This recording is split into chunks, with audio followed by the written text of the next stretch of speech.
네, 안녕하세요. 반갑습니다. 자, 김태훈 매니저입니다.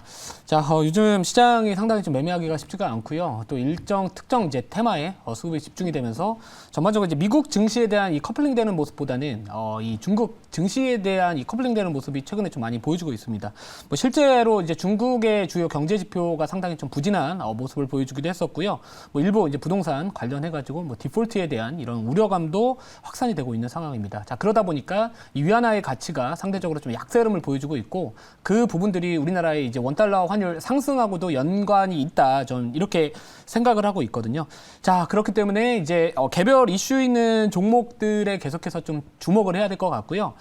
이왕이면은 이제 기대감만으로 오르는 종목들도 물론 단기적인 트레이딩 관점에서는 중요하겠지만 오늘 제가 편입할 종목 같은 경우에는 이 신재생 에너지 쪽 관련된 종목이면서 실적에 대한 부분들이 상당히 또 최근에 좋게 나왔던 기업이다라고 보시면 될 것 같습니다. 이 신재생 에너지에 대한 관심은 우리가 이 단기적으로 볼 이슈는 아니라고 생각을 하고 있고요.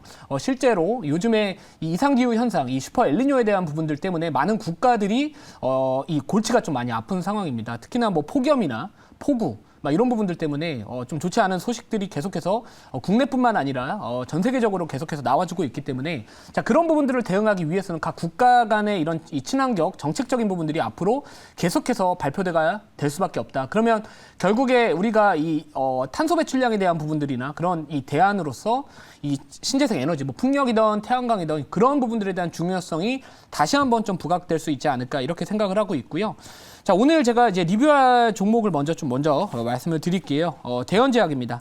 이 대현제약 같은 경우에는 우선 실적에 대한 부분들이 나쁘지 않게 나왔다라는 이슈와 자, 그리고 이 비만 치료제 관련해가지고도 또 이슈 부각 받을 수 있는 기업이면서 최근에 이 어린이 감기약 관련해가지고 이전에 판매 중단됐었던 부분들이 이 악재성 이슈가 하나씩 해소가 되고 있다. 걷어지고 있는 상황이기 때문에 이 대원제약을 좀 편입을 했었습니다. 자, 그래서 오늘 같은 경우에도 또 시장이 나름대로 좀 전반적으로 쉽지 않은 흐름에도 불구하고요. 3%대 강한 모습 보여주고 있고 10일선 이탈하지 않았고요. 최근에 이제 5일선은 이탈 없이 올라가다 오늘 시가가 5일선 밑에서 출발을 하긴 했지만 당일날 바로 5일선 위로 올라타고 있는 모습 보여주고 있는 만큼 1차 목표가가 17,310원인데 그 정도까지는 올라오지 않을까 이렇게 생각을 하고 있습니다. 그래서 여전히 인벤티지 랩이나 뭐 아까 방금 김용환 매니저님이 편입하셨던 뭐 인벤티지 랩, 뭐 펩트론 그리고 글로벌 관련된 대장주 역할을 하고 있는 일라이릴리 뭐 이런 노보 노디스크 이런 관련된 기업들의 주가가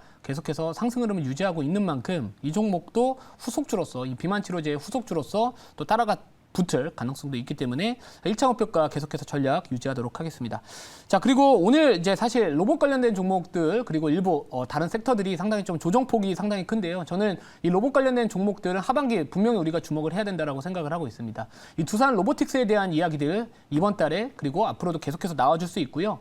이러면 이제 9월 달에 또 이 IPO에 대한 부분들 내달 또 이야기들 계속해서 나와줄 수 있고 최근에 하나그룹의 이제 하나 로보틱스에 대한 이 출범 10월 달에 출범하겠다 이런 이야기들도 나와주고 있는 만큼 주요 성장주들 과대낙폭된 종목들 오히려 좀 모아갈 시점이다 이렇게 생각을 하고 있습니다. 그래서 어제 제가 RS 오토메이션 로봇모션 제약이 국내 1등 기업이었던 이제 월요일입니다. 국내 1등 기업이었던 RS 오토메이션이 오늘 한 4%대 조정이 나와주고는 있지만 그래도 저는 분할로 로봇주는 분명히 하반기에 우리가 주목을 해야 된다. 대신 이 매크로 이슈에 대한 부분들이나 이 위안화 가치에 대한 이런 안정화 흐름이 선제적으로 좀 나와줘야지 성장주에 대한 투심, 센티멘트가 개선이 될 수 있기 때문에 그런 부분들을 잘 참고하시면서 전략을 짜신다면 충분히 좋다. 이렇게 좀 말씀을 드리고요.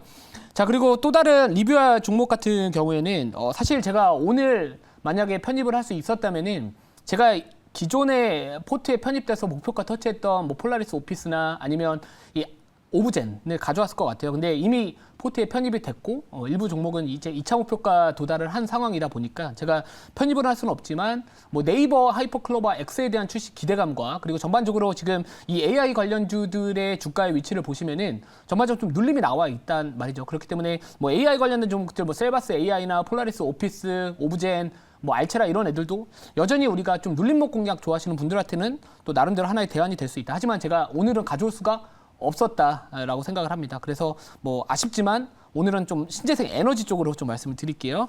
그래서 오늘 제가 편입할 종목은요. 먼저 말씀을 드리겠습니다. 현재가 22,500원이고요. 종목명은 SK 오션 플랜트라는 기업입니다. 자, SK 오션 플랜트 같은 경우에는 이 해상풍력 쪽 관련해가지고 항상 부각받을 수 있는 종목이다라고 보시면 될 것 같은데 이 종목 같은 경우에는 이제 해상풍력, 이 플랜트 매출 비중이 2022년도 기준으로 약 70%에 가깝습니다. 근데 이 해상풍력 쪽 관련해가지고요. 자, 앞으로 여러 가지 좋은 긍정적인 이슈가 좀 기다리고 있는데 이 부분은 제가 잠시 뒤에 좀 말씀을 드릴게요.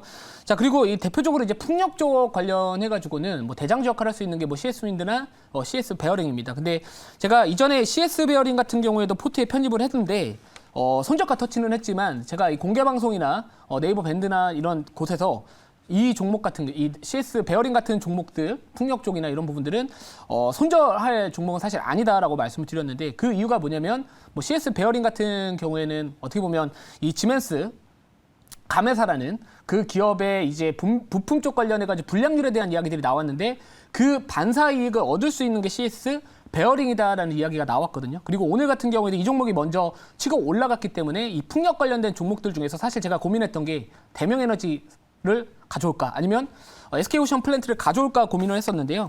자, SK오션 플랜트 차트를 보시면 우선 전반적으로 좀 주가가 많이 오른 게 없습니다, 최근에. 그래서 우선은 지금과 같이 시장 변동성이 큰 상황에서는 나름대로 아직까지 시세가 크게 분출되지 않은 종목을 가져오는 게 맞다라고 생각을 했고 그래서 SK오션 플랜트를 가져왔다라고 보시면 될 것 같습니다. 1차 목표가는 5% 잡도록 할 거고요.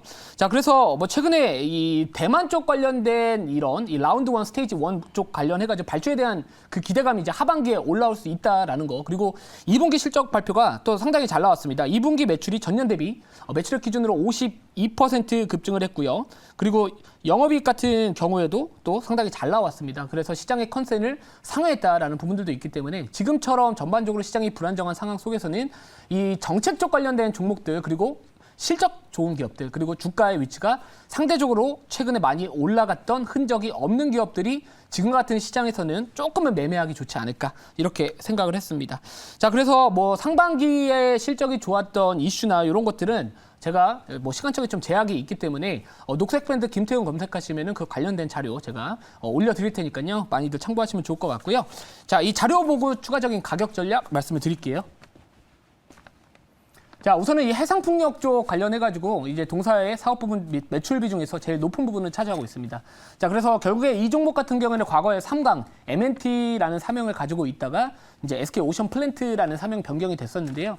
자, 이 해상풍력 쪽 관련된 사업 부분 매출 전망을 보시면은 사실 이제 올해부터, 그러니까 올해 1분기부터 전년보다 확실히 많이 올라왔습니다. 그렇기 때문에 이 전년 대비 이 성장률로 보시면은 올해부터 급격하게 올라가다가 내년도부터는 이 성장률 자체가 꺾이는 것처럼 보여집니다. 하지만 이거는 작년에, 그러니까 올해 워낙 고성장을 보여주었기 때문에 그 성장률에 대한 부분들이 내려온 것처럼 보여주나 여전히 성장은 하고 있고요.